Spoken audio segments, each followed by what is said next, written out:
જો આ બનાવી લેશો ને ફ્રેન્ડ્સ તો તમારે શાક બનાવવાની પણ જરૂર નહીં પડે અને ફક્ત 5 મિનિટમાં બનીને તૈયાર થઈ જશે. હવે જ્યારે ઉતાવળ હોય ને ત્યારે આ વાનગી જરૂરથી બનાવી લેજો, શાકની તો કાંઈ જ જરૂર નહીં પડે.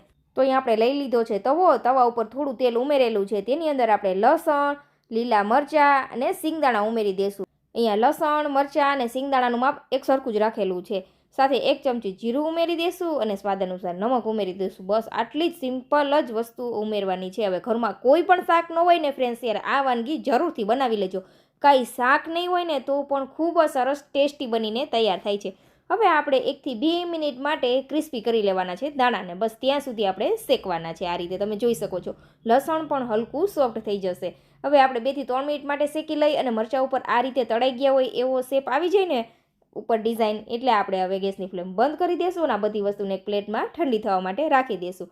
ઠંડી થઈ જાય ને પછી આપણે તેને આ રીતે ક્રશ કરવાની છે અધકચરી. સાથે થોડા એવા લીલા ધાણા ઉમેરી દઈશું. તમે મિક્સર જારની અંદર પણ કરી શકો છો અને ચોપરની અંદર પણ ક્રશ કરી શકો છો. આ રીતે આપણે દરદરું રાખવાનું છે. તમે જોઈ શકો છો ફ્રેન્ડ્સ, ખૂબ જ સરસ ટેસ્ટી ફ્લેવરફુલ આપણી ઠેચા ચટણી તૈયાર છે. આ ચટણી બનાવી લેશો, શાક બનાવવાની જરૂર નહીં જ પડે ફ્રેન્ડ્સ, 100%ની ગેરંટી છે.